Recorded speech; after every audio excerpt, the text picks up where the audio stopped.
que é esse envio? O que significa, apóstolo, esse envio? Por que o envio? Inicialmente precisamos entender que tudo começou dos céus. Em João 3,16, um dos versículos mais lindos, mais amáveis, mais sacrificiais, onde diz que Deus enviou o seu Filho amado, para que todo aquele que nele crê não pereça, mas tenha a vida eterna. Deus enviou o seu Filho amado. O envio é uma bênção de Deus. E o que aconteceu? Jesus enviou os apóstolos enviaram bispos, os bispos enviaram os 5 ministérios, os 5 ministérios estão enviando os discípulos. Então tudo no mundo espiritual, por causa do mundo natural, ele funciona por causa de um envio. Eu quero ler um texto que está aqui em Lucas capítulo de número 5. Lucas 5, a partir do verso de número 1, eu vou ler para vocês. Certa vez, quando a multidão apertava a Jesus para ouvir a palavra de Deus, ele estava junto ao lago de Genezaré e viu 2 barcos junto à praia do lago, mas os pescadores haviam descido deles e estavam lavando as redes. Entrando eles num dos barcos, que era o de Simão, pediu-lhe que o afastasse um pouco da terra e, sentando-se, ensinava do barco às multidões. Quando acabou de falar, disse a Simão: faze-te ao largo e lançai as vossas redes para a pesca. Ao que disse Simão: mestre, trabalhamos a noite toda e nada apanhamos, mas sobre a tua palavra lançarei as redes. Feito isto, apanharam uma grande quantidade de peixes, de modo que as redes se rompiam. Acenaram então aos companheiros que estavam no outro barco para virem ajudá-los. Eles, pois, vieram e encheram ambos os barcos de maneira tal que quase iam a pique. Vendo isso, Simão Pedro prostrou-se aos pés de Jesus, dizendo: retira-te de mim, Senhor, porque sou homem pecador. Pois, à vista da peça que haviam feito, o espanto se apoderava dele e de todos os que com ele estavam, bem como de Tiago, João, filho de Zebedeu, que eram sócios de Simão. Disse Jesus a Simão: não temas, de agora em diante tu serás pescador de homens. Tu serás pescador de homens. Nós estamos inaugurando hoje um tempo sobre uma série Desatando Destinos. Eu creio que todos nós estamos precisando que o nosso destino seja desatado. E você identifica isso quando algumas áreas da sua vida elas estão presas, quando algumas áreas da sua vida elas estão retidas. E geralmente uma área é desatada, uma área funciona, outra área não funciona. E o que o Senhor tem para nós é uma plenitude, é fazer com que realmente tudo na sua vida funcione. Tudo em sua vida tem que estar em operacionalização e tem que gerar resultados. Deus gerou o homem desde o Éden, desde o início, para que ele gerasse frutos. Gerar frutos, dar frutos, fala de gerar resultados, fala de dar resultados. E o que acontece aqui nesse texto foi algo tremendo, porque Pedro, ele precisava de uma palavra, e a palavra é um envio. Todas as vezes que você está debaixo de uma palavra, você está debaixo de uma direção, você está debaixo de um envio. O envio representa o teu sucesso. Anote isso, o envio representa o teu sucesso. Mas só consegue viver o sucesso se você pratica o envio. Para praticar o envio, você precisa estar sob uma palavra de uma autoridade, sob uma palavra de alguém que libera o seu destino, que desata o seu destino. E uma das grandes chaves de destino é o envio. Quando você entende sobre envio, eu estava ouvindo aí a pastora Shirlene, ela está conosco aqui, né? Ela deu um testemunho tremendo aí do que aconteceu, o salão dela, que ela mudou de salão em meio à crise. Em meio a esta crise, ela mudou para um salão, foi para um salão maior. E o que aconteceu? Ela foi debaixo de um envio, porque o envio te dá coragem, o envio te fortalece. Então você tem que ter algo a quem você vai submeter. Você precisa de alguém a qual você vai estar sujeito, porque é alguém que vai ter uma palavra de Deus para enviar você, para você viver o seu destino. Eu quero conversar com vocês algumas coisas sobre isso, porque o envio é um chamado e ele traz uma orientação. O envio é você executar plenamente a vontade de Deus, assim como aconteceu com Pedro, que sem uma direção ele não sabia o que fazer, não sabia como fazer, não havia pescaria, não havia mais resultados. Mas embaixo de uma palavra, debaixo de uma orientação, as coisas começaram a acontecer. E quando você olha lá para o livro de Isaías, lá no capítulo 6, anotem aí para você meditar depois, Isaías 6, verso de número 8. Isaías, ele foi um homem sem um envio e foi um outro homem depois do envio. O Senhor chama Isaías, faz uma metanoia, uma transformação na mente do profeta Isaías. Tanto é que ele disse: Senhor, mas por que eu sou um homem de lábios impuros? Talvez Isaías, eu posso conjecturar aqui, talvez Isaías era maledicente, talvez Isaías era mentiroso, talvez Isaías ele era fofoqueiro, né? Quem aí conhece um fofoqueiro aí de plantão, né? Talvez Isaías ele tinha essas deficiências aí na sua língua. Ele falou: não, Senhor, minha língua não dá. E o Senhor vem com uma brasa viva, porque sempre o Senhor vai ter um encontro com você com fogo, porque o fogo derrete aquilo que é impuro e purifica aquilo que já é puro.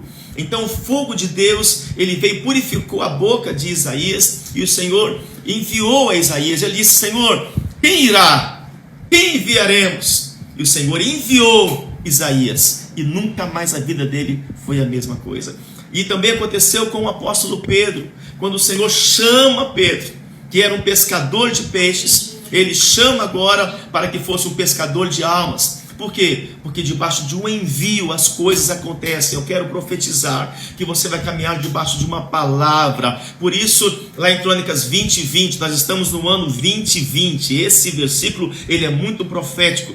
1 Crônicas 20:20, crê em Deus e estará seguro. Você estará protegido se você acreditar em Deus, que Ele é o Deus do livramento no meio de uma pandemia. Se você colocar a tua fé em Deus, Ele vai te proteger, Ele vai te guardar, porque a tua fé se conecta ao livramento e à proteção do Senhor. Continue anotando isso daí, continue escrevendo isso daí, porque é algo poderoso que o Senhor está desatando aqui, desde agora em sua vida. Eu quero decretar 1 Crônicas 20:20, creia em Deus e estará seguro. Creia nos profetas. Por que crê nos profetas? Porque o teu pastor pode ser um profeta, o apóstolo pode ter uma unção de profeta, os evangelistas têm uma unção profética também para liberar, assim como mestres também. Então é importante que você esteja crendo nos profetas desse tempo, nos profetas que estão ligados a Deus, estão conectados ao Espírito Santo. Por quê? Porque eles têm uma palavra de envio, eles têm uma palavra que vai desatar o teu destino. Então você aí tem apóstolo, você tem paternidade, então você precisa de uma palavra, é você clamar uma palavra. Vocês lembram daquele centurião que ele chega no nível de autoridade com Jesus e ele diz: mestre, o meu servo ele está terrivelmente doente, mas eu sei que basta uma palavra.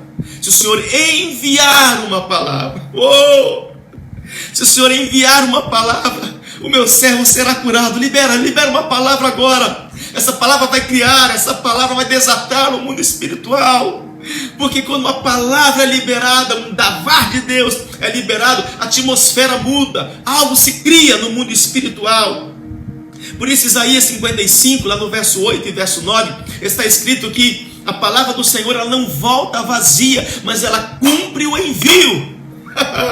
A palavra de Deus ela cumpre o envio. Então se você tem um envio de que tudo vai dar certo, vai dar certo. Se você tem um envio de que a promessa vai se cumprir, vai se cumprir. Se você tem um envio que Deus vai te guardar, vai te proteger, então Ele vai te guardar, Ele vai te proteger, porque Deus não é homem para que minta. A palavra que Ele liberou é uma palavra da verdade. E quando homens de Deus, profetas, liberam palavras, decretos baseados na verdade, então você não fica desamparado. O que você vai viver é o envio, como viveu Isaías, como viveu também a Pedro. Deus vai abençoar a tua vida. Agora é importante que haja uma transformação na tua mente. Jesus, por meio da palavra, transformou a mente de Pedro, transformou a mente de Isaías. A tua mente precisa viver uma transformação. O que vai fazer de você uma pessoa de sucesso ou não, uma pessoa de bons resultados ou não, uma pessoa de progresso ou não, uma pessoa que vai ter o destino desatado ou não, é a tua mudança de mentalidade. Por isso Romanos 12, verso 2, se você muda a tua maneira de pensar nestes dias, ouça, Deus está nos chamando para uma nova maneira de pensar, para que você encontre uma nova versão mental. E por meio de entendimento, você possa desatar e encontrar o teu destino profético. Mudança de mente, metanoia. Anote isso, tem que acontecer uma metanoia na sua vida por meio da palavra. A palavra de Deus está vindo nesses dias para transformar a nossa mente. E a nossa mente, ela está sendo bombardeada por Satanás, bombardeada pela mídia, bombardeada de más notícias, bombardeada dos profetas do caos. Então, se a minha mentalidade está sendo transformada segundo o que Deus tem, eu não vou viver o caos.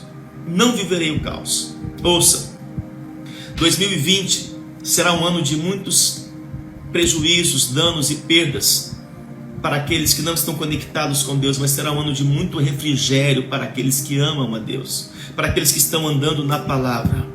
Porque lâmpada para os nossos pés, iluminação para os nossos caminhos é a palavra do Senhor. Por isso o envio é muito importante. Agora, essa mentalidade, quando você tem uma mentalidade apostólica, uma mentalidade profética, então você tem uma mentalidade de destino.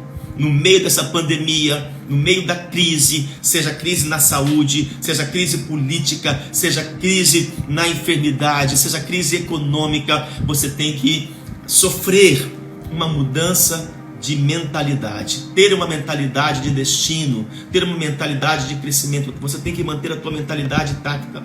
O que fez Jesus chegar ao destino dele aqui na terra e também ao destino dele nos céus foi que a sua mente foi atacada, mas não foi destruída. A mente de Jesus foi bombardeada, mas não foi enganada, não foi manipulada. Por isso que nós precisamos, como está escrito, você sabe, nós precisamos ter a mente de Jesus Cristo. O que é a mente de Jesus? É uma mente blindada contra as coisas deste mundo, contra as más notícias, contra as calúnias, contra as mentiras, contra os ataques das trevas.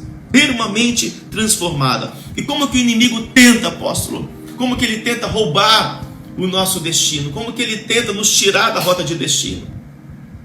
Porque muitos caminhos estão sendo abertos, mas só um caminho, que é o caminho certo, vai levar você ao seu encontro de destino. Como que o inimigo tenta? Em primeiro lugar, você que gosta de anotar, ele tenta trazer o medo de fracassar. O medo de fracassar. Como que o inimigo coloca o medo do fracasso? Apontando os erros do seu passado. Toda pessoa que fracassou no passado tem medo de tentar novamente e fracassar novamente. Então o inimigo ele trabalha com medo. O medo que paralisa, o medo que engessa, o medo que traz espanto. Esses são dias em que você precisa vencer todo o medo, porque o medo é inimigo da fé. O medo rouba a fé, o medo paralisa a fé. Deus não te deu espírito de medo. Se você está conectado com Cristo, então você não pode agir pelo espírito do medo, e sim pelo espírito da fé.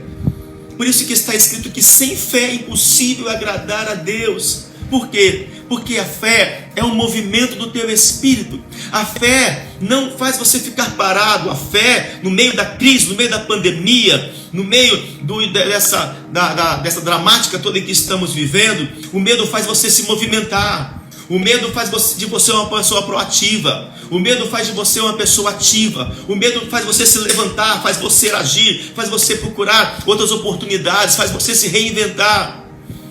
Então, quando você vence o medo e você age pela fé, você reinventa. Pela fé, você vive coisas novas. Pela fé, você se inova. Pela fé, você se fortalece. Tudo está na fé. Sem essa fé é impossível você agradar aquele que Ele mesmo te deu a fé.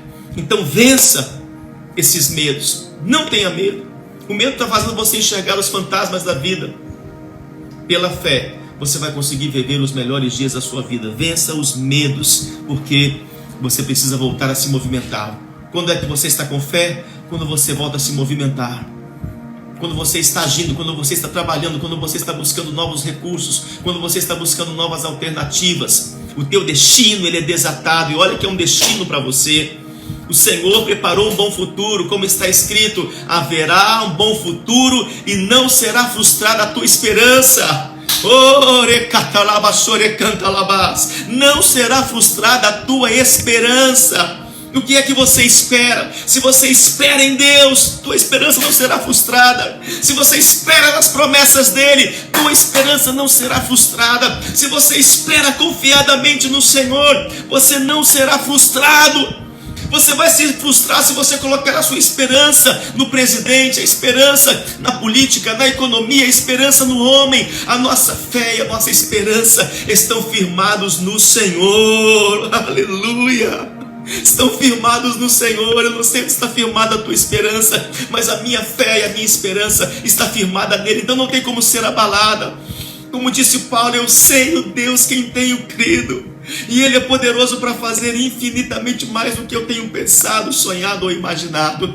Eu te arranco desse fundo de poço, eu te arranco dessa sepultura do medo nesta hora e te envio. Eu te envio para começar a operacionalizar a ousadia que já está dentro de você. A segunda coisa que o inimigo usa, a segunda tentativa do inimigo: primeiro, ele tenta com medo. Segundo, ele tenta trazendo conformismo e preguiça. Conformismo e preguiça. Quem conhece um preguiçoso aí? Levanta aí as suas mãos aí, né? Já levantaram as mãos aqui, né? Quem conhece um preguiçoso? O preguiçoso é aquele que não tem vontade de fazer as coisas. O que é preguiça? É falta de vontade. Anote isso. Preguiça é a falta de vontade para qualquer coisa. Uns não têm vontade para fazer uma coisa, outros não têm vontade para fazer outras coisas. Nisso está a preguiça. A preguiça não está só em você não querer trabalhar. A preguiça não está apenas em você não querer lavar uma roupa, lavar uma louça, você não querer sair de casa. A preguiça pode estar em vários aspectos. A preguiça é o desejo que você tem de ficar paralisado. Então entenda algo. Hoje você está colhendo exatamente o que você fez ontem. Hoje você está colhendo o que você fez ontem. Os frutos que você colhe hoje é pelo que você fez ontem. Então hoje você precisa mudar as suas semeaduras. Você precisa vencer essa preguiça. O inimigo está tentando travar o seu destino, colocando em primeiro lugar medo, segundo lugar tentando colocar a preguiça e o conformismo. O que é o conformismo? A palavra conformismo significa conforme, ou que toma uma forma, que toma aquela formidade. Então, se você tomou a forma daquela situação, você está conformado. Nós não temos revolta, não estamos revoltados, nós estamos inconformados. Você precisa estar inconformado, porque a revolta te leva à murmuração, a revolta te leva à acusação, a revolta te leva à paralisação, à preguiça e a procurar culpados. Mas o inconformismo leva você a se levantar. Por isso que Neemias, está escrito que ele recebeu o inconformismo apostólico, ele estava inconformado de o que estava acontecendo em Jerusalém. As portas queimadas, os muros destruídos, e tomado por um espírito de inconformismo, não de revolta, porque se ficasse revoltado ele ia ficar murmurando com o rei, murmurando com as pessoas, ia ficar reclamando com um, reclamando com o outro. Os revoltados, eles procuram pessoas para concordar com eles, eles ficam em rodas, só conversando coisas negativas. Isso fazem os revoltados. Eu estou revoltado com a política, então o que ele está fazendo? Não está fazendo nada, não está orando, não está profetizando, não está liberando uma palavra de poder. O revoltado, ele é assim. O revoltado acusa o marido, acusa a esposa, acusa os pais, acusa os filhos. Os revoltados, eles vivem de acusações. Mas os inconformados, eles mudam a atmosfera, eles transformam situações, eles transformam ambientes, porque eles são tomados por isso. Porque Deus enviou a Jesus, não porque estava revoltado, mas porque estava inconformado com o que estava acontecendo com seus filhos. E ele enviou Jesus Cristo.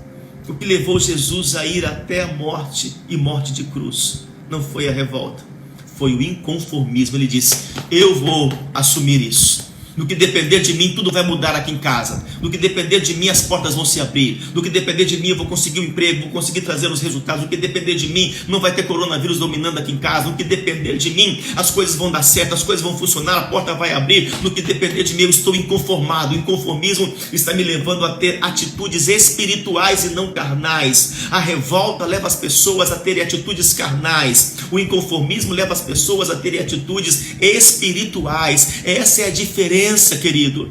Entenda isso. Eu quero liberar, eu envio você para vencer a revolta, vencer essa preguiça, vencer esse conformismo e se tornar uma pessoa inconformada com o que está acontecendo.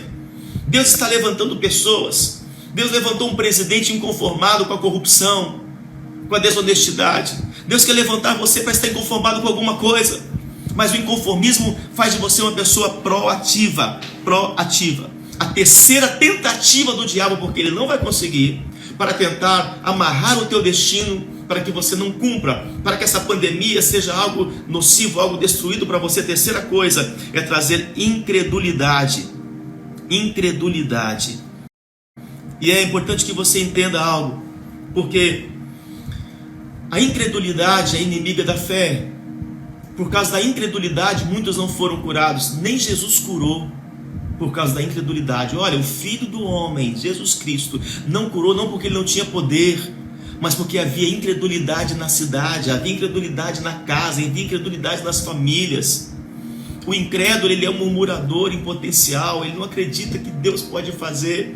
O apóstolo Paulo, ele disse, olha, com dinheiro ou sem dinheiro, Filipenses 4, 12, 13, eu posso todas as coisas naquele que me fortalece. Olha só, ele venceu a incredulidade. Satanás está bombardeando as pessoas, tentando achatar você com incredulidade, para que você não creia no agir de Deus, para que você não creia na cura, para que você não creia no milagre, para que você não creia que você pode chegar do outro lado. Deus está provando a todos, Deus está liberando sobre todos essa situação, para que os homens e mulheres de fé se manifestem. Mas para isso você tem que vencer a incredulidade. Rejeite toda incredulidade na sua vida, porque você vai acessar o seu destino profético. Você vai acessar o seu destino profético. Agora entenda, para você acessar o seu destino profético, eu quero que você esteja anotando algumas coisas importantes. É preciso que você tenha maturidade. Maturidade, anote isso. É desejar fazer parte dos projetos de Deus. Desejar fazer parte dos projetos de Deus. O que você quer para o seu destino? Deus está incluído nisso? Porque não adianta você querer incluir Deus amanhã. Deus quer que você o inclua hoje. Deus quer que você tenha um tempo para com Ele hoje. Sabe o que Pedro fez com o projeto dele? Foi no barco de Pedro que Jesus fez uma das ministrações mais lindas. O barco de Pedro se transformou num altar. O projeto de Pedro, que era um barco, foi doado, ofertado, oferecido para o Senhor. Todos os seus projetos, tudo aquilo que Deus entregou para você, Ele tem que fazer parte. Os seus projetos, sejam financeiros, sejam conjugais, sejam familiares, sejam ministeriais, se Deus não tiver, o barco vai afundar. O barco vai afundar. Você tem que levar Jesus para o seu projeto, para o barco dos seus projetos. Isso é maturidade. Os imaturos estão fazendo muitos projetos, porque Salomão escreveu em Provérbios: o coração do homem, ele pode fazer planos, estabelecer projetos, mas a resposta certa, querido, vem dos lábios do Senhor. Você tem que colocar os seus projetos, tem que colocar Ele. Pedro chamou Jesus e disse: Senhor, aqui, esse é meu projeto. Olha aqui, eu tenho um barco, eu conquistei um barco. Eu amo o Senhor, eu quero servir ao Senhor. Então Jesus entra naquele barco e começa a ministrar para as multidões que estavam assentadas ali na beira da praia. Jesus aqui gostava muito de praia, como eu também gosto muito de praia, amava praia. Então, a tua casa, para que é que você tem um projeto da sua casa? Meu destino, eu quero desatar meu destino, comprar uma casa, comprar um carro, eu quero ter filhos, eu quero ter um casamento, eu quero o meu chamado. Para quê? Será que ele vai estar incluído nisso? Não é obra de vaidade, porque se Jesus não está no teu projeto, então se tornou vaidade. O que é vaidade? A palavra vaidade vem do original, coisas vãs, coisas vazias, coisas que não têm nenhum proveito, como está em Jeremias 2,11.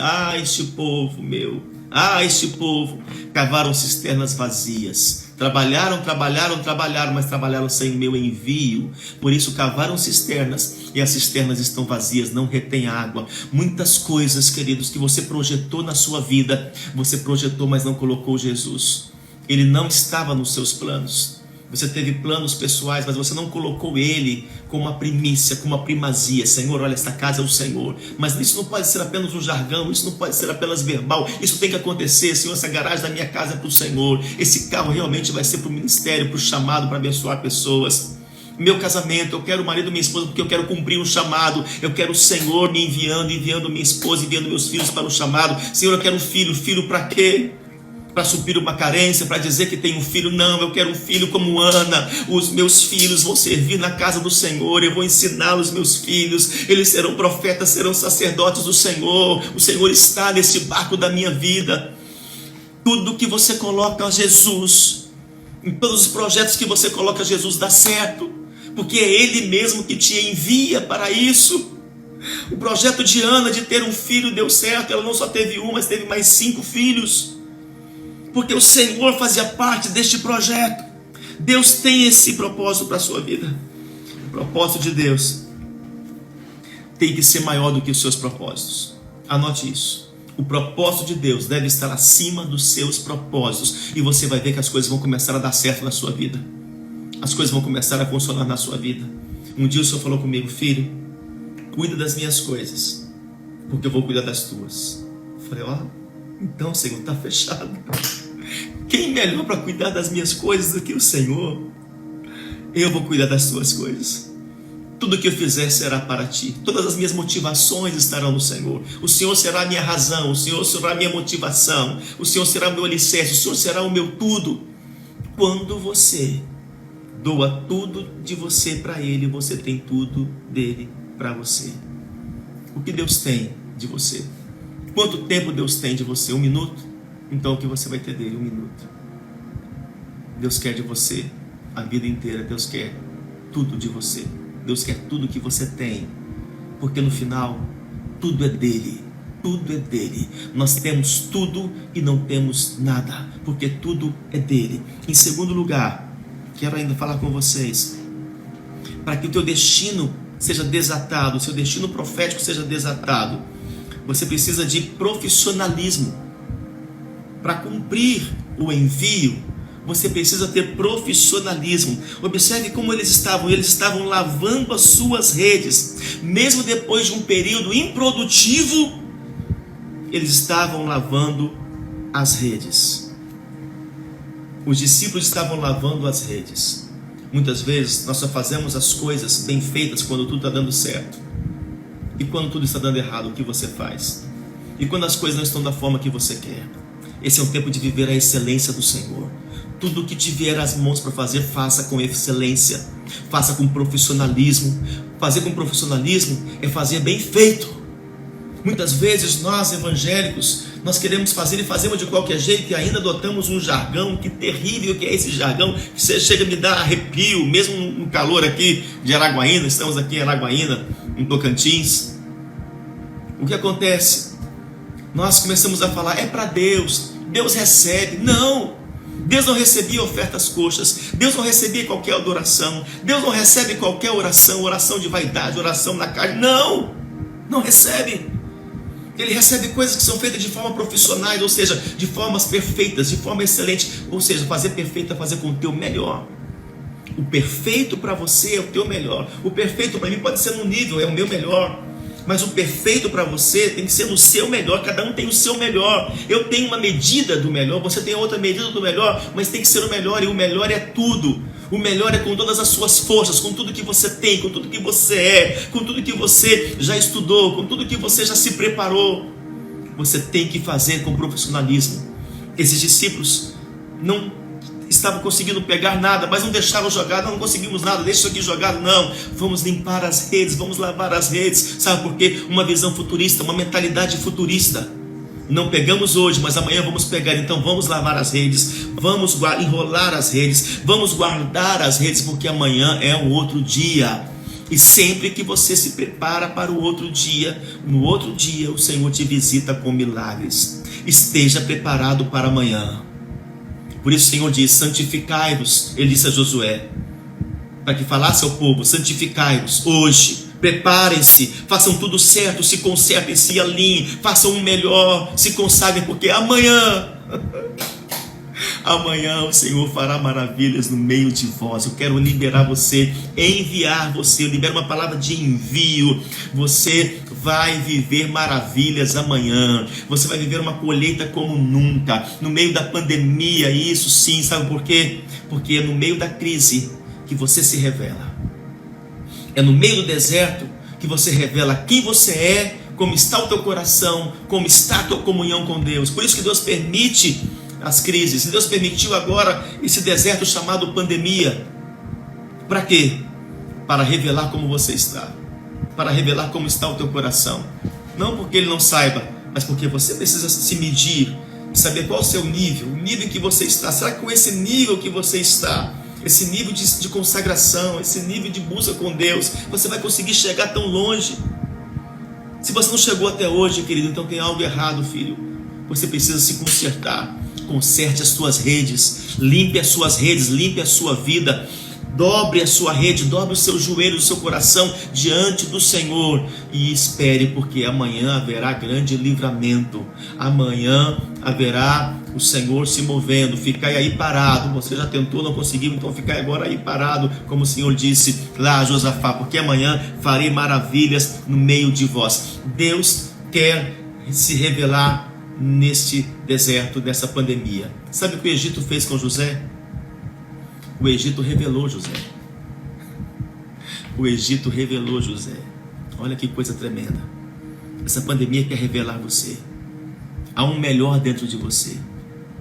Nós vamos vivendo, filhos, de aperfeiçoamento em aperfeiçoamento, de glória em glória, em novidade de vida. Por isso Deus quer que você seja aperfeiçoado. É de dia em dia você tem que encontrar uma versão melhor, uma maneira melhor de pensar, de analisar, de executar, de autorrecriar. De dia em dia, cada dia você precisa buscar uma nova versão, há um novo de Deus para você. A cada dia. Por quê? Porque nessa pandemia Deus quer que você se revele. Sim, foi no meio da guerra que Davi foi revelado. Sim, foi no Egito que José foi revelado. É nessa situação que Deus quer se revelar a você, nessa situação. Em terceiro lugar, para que você acesse o seu destino profético. Em terceiro lugar, obediência. A obediência, anote isso aí em caixa alta, obediência. Eles ainda não conheciam, não sabiam quem era Jesus. Eles não conheciam, não sabiam quem era Jesus, o Messias, o Filho de Deus, o poderoso das nações. Não sabiam, não conheciam, mas a obediência foi vital para que o milagre acontecesse. Então significa que você precisa trabalhar a tempo e fora de tempo. Quem não obedece, sacrifica. É melhor você obedecer. Por isso que Deus coloca autoridade sobre a sua vida, porque sem autoridade, sem uma cobertura, sem uma paternidade, não tem como você cumprir um princípio chamado obediência, desde o Éden. Porque o homem desobedeceu, ele caiu. Então a desobediência leva à queda, a obediência leva você a uma ascensão. Quem obedece cresce, quem desobedece desce. Essa é a lei da vida. Então você precisa obedecer, obedeça os comandos, obedeça os conselhos. Eu sei que para alguns é difícil cumprir, porque vai ter que renunciar, vai ter que esmurrar a tua carne, vai ter que sacrificar. Obedeça aos desafios apostólicos, obedeça aquilo que a tua liderança, a tua paternidade está liberando para você, por mais difícil que seja. Porque se é difícil, então Deus está nisso. Não, para mim é muito fácil obedecer. Então eu te faço uma pergunta, então por que você não obedece? Se é fácil obedecer, obedeça. Se é fácil obedecer para você, então obedeça. Se é difícil obedecer para você, então é sinal que realmente você precisa obedecer. Porque se está difícil, então é sinal que tem algo a ser tratado aí no seu caráter, algo que precisa ser tratado aí na sua personalidade, algo que precisa ser tratado aí nos seus relacionamentos. Quarto lugar, para que você possa ascender, viver o seu destino profético, você precisa de disposição. Disposição, anote isso. Disposição para romper os limites pessoais, disposição para romper o seu exterior, Pedro poderia muito bem aqui, nesse texto, ter argumentado com Jesus. Ele poderia ter argumentado que não haveria peixes naquela hora. Entretanto, ele tinha uma disposição. A disposição faz você ir contra aquilo que é a normalidade. Disposição para alcançar. Você tem que se dispor. Por isso o Senhor disse: dispõe-te. Isaías 60, o profeta disse isso, depois de uma experiência terrível que ele fez, que ele teve com Deus, uma mudança de mentalidade que ele teve. Então, a disposição, Isaías 60, dispõe-te e resplandece, porque virá a tua luz. A disposição leva você a romper os seus limites. Anote isso. A disposição me leva a romper limites. Você está disposto? Você está disposto realmente a alcançar o seu destino profético? Porque quem não está disposto não vai alcançar. Disposição está ligado a uma obediência à palavra de Deus. Vai contra as minhas evidências. Vai contra aquilo que a natureza está tentando revelar, a natureza está tentando demonstrar. Então é importante que você esteja disposto. Deus está perguntando para você: está disposto mesmo? Está disposto a acessar essas riquezas? Está disposto a operar com sinais, com milagres? Está disposto realmente a alcançar esse destino? Está disposto a chegar no lugar que eu tenho para você? Você está disposto? Disposição. Eu envio você para viver disposição como nunca nesta hora. Eu envio você para ter disposição sobrenatural. Dispõe-te, dispõe-te, dispõe-te, resplandece. Levanta-te, levanta-te, levanta-te dessa situação, levanta-te dessa depressão, levanta-te dessa solidão, dessa angústia, deste medo, deste ostracismo. Levanta-te agora, dispõe-te, dispõe-te, igreja, dispõe-te, filhos, dispõe-te, queridos, dispõe-te, líderes. Levantem-se, levantem-se. Porque Deus não entrega troféus a pessoas que estão sentadas. Deus não entrega vitórias a pessoas que estão sentadas. Você vê naquele ambiente da luta de UFC, quem é que recebe o troféu? Quem é que recebe o cinturão? Aquele que ficou em pé. Aquele que ficou caído, foi feita uma contagem para ele: olha, seu tempo está acabando. 10, 9, 8, 7, 6, 5, 4, 3, 2, 1. Acabou. Acabou. Você não quis mais, você se entregou, ou não estava preparado para isso, não se preparou para isso, não se capacitou no nível que deveria para isso, não se esforçou como deveria para isso. Então acabou. Você que se preparou, que se capacitou, levante as tuas mãos. Você é o vencedor. Aleluia. Ao vencedor eu darei as chaves da vida, disse Jesus. E o cinturão apostólico, o cinturão de vitorioso é colocado sobre você para quê? Para que as pessoas vejam que você lutou, que você se esforçou, você estava disposto a jejuar, você estava disposto a treinar, a entrar nos treinamentos, você estava disposto a obedecer, você estava disposto a renunciar, você estava disposto a pedir perdão, você estava disposto a se tornar uma pessoa melhor, você se colocou à disposição, por entendimento, não por emoção, por entendimento. Por entendimento, você entendeu: eu preciso me dispor. Quando você se dispõe, você vence a preguiça, você vence a moleza. Uou! Uou! Que coisa tremenda! Em quinto lugar, você precisa da fé, crer no poder daquele que te enviou. Creia em Deus e creia em você mesmo. Aí vai uma outra revelação. Não é só crer em Deus. Muitos creem em Deus. Não, eu creio que Deus pode fazer. Esse é o discurso de apenas aqueles que só creem em Deus. Eu creio que Deus pode fazer infinitamente mais. Eu creio que Deus é poderoso. Mas você não crê em você. Porque quando você não crê em você, então você não age. Então você não se move. Você crê em Deus. Quem crê só em Deus espera. Quem crê em Deus e crê em si também se movimenta. Age. Reage. Oh! Você acredita em você? Eu acredito em você. Eu acredito em você, como eu acreditei e acredito em muitos discípulos, em muitos líderes que são hoje. São homens de confiança meus, são amigos meus, são bispos, são cooperadores, são diáconos, são 5 ministérios, pastores, profetas, evangelistas, mestres. Eles acreditaram em Deus, acreditaram neles mesmos. Eu acreditei neles, eu acredito neles. Jesus acredita em você. O Senhor acredita em você. Ele crê que você pode. Sabe por quê? Porque Ele já viu o seu futuro. Você só não crê em você mesmo quando você fica olhando para o teu passado. Mas se você se conectar a Jesus, Ele vai levar você a enxergar o teu futuro. Ele vai levar você a continuar a sua caminhada. Por isso Ele falou com Abraão: Abraão, conta as estrelas. Não conte os problemas. Não fique contando quantas pessoas foram contaminadas com coronavírus. Para com isso, para com isso. Isso vai esmorecer, enfraquecer você. Quantas pessoas morreram, quantas pessoas foram contaminadas. Fica publicando esses posts, publica versículos bíblicos, publica promessas. Traga à memória das pessoas o que dá esperança. Não seja esse profeta do caos. Talvez isso está em você, aquilo que está em você é o que a tua boca fala, é o que as tuas mãos digitam. Então para de ficar publicando quantas pessoas contaminadas. Eu não quero saber quantas foram contaminadas. Se morreu, já morreu. Era para nós termos feito alguma coisa antes, como estamos fazendo agora. Não adianta mais ver quantos morreram, quantos estão contaminados. Eu quero saber quantos nós podemos proteger, quantos nós podemos abençoar, quantos que podemos liberar palavras de vida eterna, quanto que podemos liberar uma proteção, quantos nós podemos continuar nossa caminhada, porque haverá bom futuro.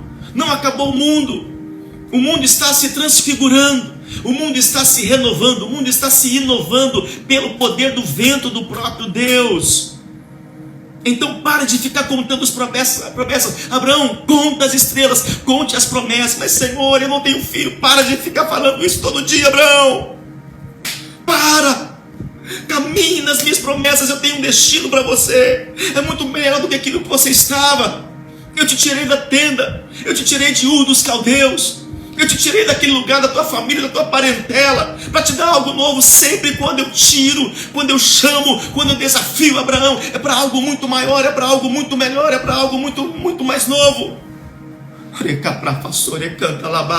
Conte as promessas que Deus tem para a sua vida. O que a tua paternidade liberou para você, comece a divulgar isso. Eu tenho promessa, eu tenho a marca da promessa, como diz aquela canção linda aí de tempos atrás. Eu tenho a marca da promessa.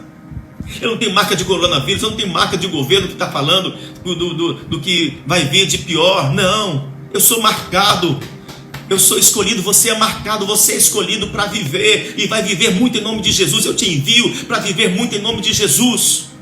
Você não vai andar contagiado, não vai andar contaminado por essa imprensa, com esse sentimento coletivo de derrota, em nome de Jesus.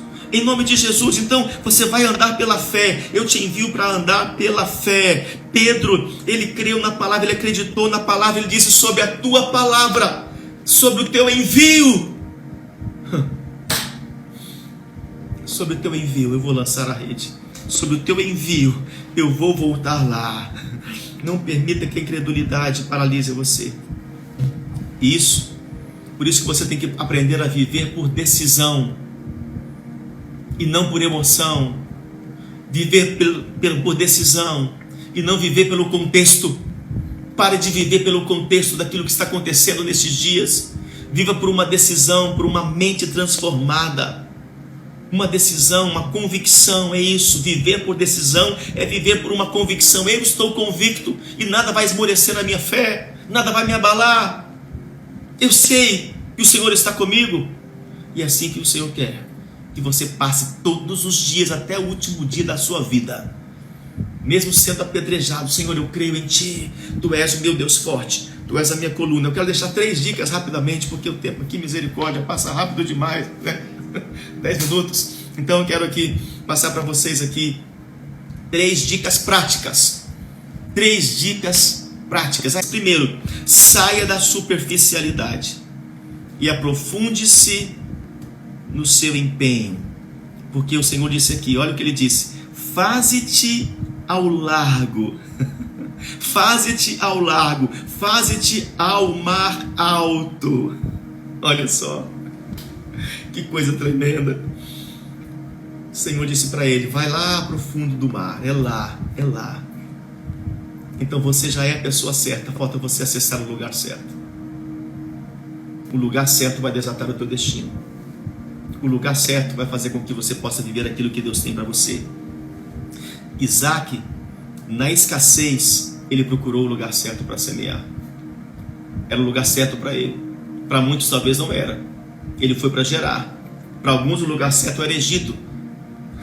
Você tem que encontrar o teu lugar certo. Como saber qual é o meu lugar certo?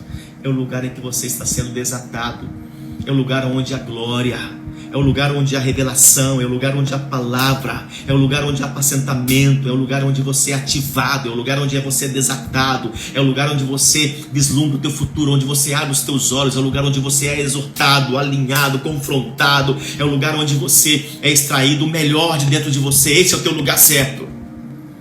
O lugar certo não é o lugar que fala aquilo que você quer ouvir, mas fala aquilo que você precisa ouvir para tirar você da situação em que você se encontra. Esse é o lugar certo. É o lugar onde você é trabalhado, é o lugar onde você é tratado. Faze-te ao largo. Não é pescar aqui na praia. Aqui não vai dar peixe, Pedro. Faze-te ao largo. Lá no alto mar vai pegar os peixes. Primeira dica prática: sai da superficialidade, aprofunde-se no empenho, seja uma pessoa empenhada. Em segundo lugar, anote aí, seja positivo. Abandone os comentários dos derrotistas. Seja positivo. Abandone os comentários dos derrotistas. Olha o que está escrito aqui. Mestre, isso tudo está nesse texto que nós lemos. Mestre, havendo trabalhado toda a noite, nada apanhamos. Nada apanhamos. Muitas vezes somos tomados por esse sentimento. O sentimento negativo. O sentimento negativo, ele te enfraquece.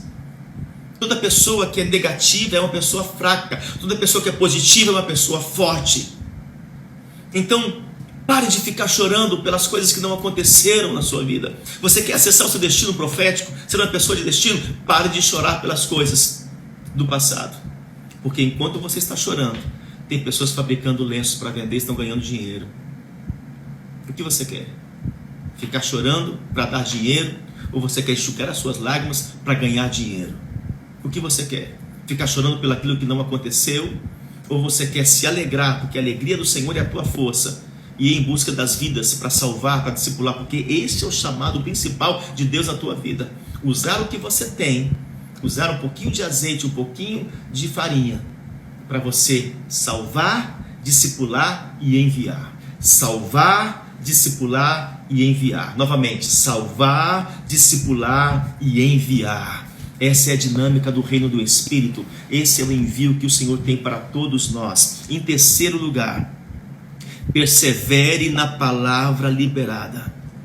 Persevere na palavra liberada. Atos 2,42. E perseveravam na doutrina liberada. E perseveravam na palavra liberada. Oh! Eita, meu Deus, eles perseveravam. Aquela igreja apostólica, que era uma igreja de destino lá de Atos, perseveravam na doutrina, perseveravam no ensino. Havia perseguição, havia calúnias, havia divisão, havia malignidades, havia os Herodes, havia toda sorte de destruições. Eles perseveravam na palavra liberada, eles perseveravam no envio da doutrina apostólica. Por isso está escrito aqui: mas sobre a tua palavra lançarei a rede. Então, não viva daquilo que é a tua evidência, daquilo que é a tua realidade humana. Aprenda a caminhar debaixo da palavra profética. Mas, talvez a pessoa não perguntar: mas você está indo na direção contrária. Estou indo contrária para você, mas é uma direção profética que Deus me deu. Eu estou debaixo de um envio, eu estou debaixo de uma palavra. Mas nós estamos no meio do caos. Estou debaixo de uma palavra. Você está debaixo do caos. Estou debaixo de uma palavra. Mas estamos aí debaixo de uma epidemia. Você está debaixo dessa epidemia. Eu estou debaixo de uma palavra de cura, de livramento. Eu vou usar o que eu tenho: redes sociais, telefone, videochamada, WhatsApp. Se na minha cidade eu posso sair com máscara ou sem máscara, eu vou fazer o que eu posso fazer. Mas eu vou debaixo de uma palavra. Eu tenho uma palavra. A palavra me guarda, a palavra me abona, a palavra me protege, a palavra me livra. Uou! Eita, meu Deus, meu Deus, meu Deus, que coisa tremenda. E você vai viver uma virada extraordinária na tua vida. Eu sinto aqui no meu espírito, eu sinto Deus aqui. E estamos nessa live aqui poderosa, desatando o teu destino, querido, desatando o teu destino, filho, para que você possa viver aquilo que é o propósito de Deus na tua vida. E até essa pandemia faz parte do propósito de Deus. Por isso que você está se tornando uma pessoa mais conectada, uma pessoa mais temente ao Senhor. E guarda mais uma revelação que eu vou entregar a você. Você quer ter sabedoria? tem que ter temor. A sabedoria tem uma medida, o temor também. Você quer aumentar o teu nível de sabedoria? Aumenta o teu nível de temor. Porque Salomão disse, o temor é o princípio da sabedoria. Quando você começa a temer, não é ter medo, é temer. O temor faz com que você cumpra cabalmente o que Deus tem para você. É o temor, faz com que você cumpra aquilo que realmente Deus tem na sua vida. Cumpra então, cabalmente, aquilo que o Pai tem para você. Cada palavra, cada decreto, obedeça. Nisso está o temor. Seja fiel em sua liderança, seja fiel às pessoas, guarde o teu coração, haja com humildade, com mansidão, com equilíbrio, peça perdão a quem tem que perdoar, perdoe a quem tem que perdoar. Isso é temor. Quem tem temor tem sabedoria. Quem aumenta o temor aumenta o nível de sabedoria. Não há sábios sem sabedoria. A sabedoria não está ligada a um conhecimento humano. Muitas pessoas conhecem muitas coisas, mas não têm sabedoria nenhuma. A sabedoria é uma sabedoria que vem do alto. A sabedoria está ligada muito mais a temor do que a conhecimento. Você pode ter conhecimento e ter sabedoria, mas muitos têm conhecimento e porque falta o temor, não tem sabedoria.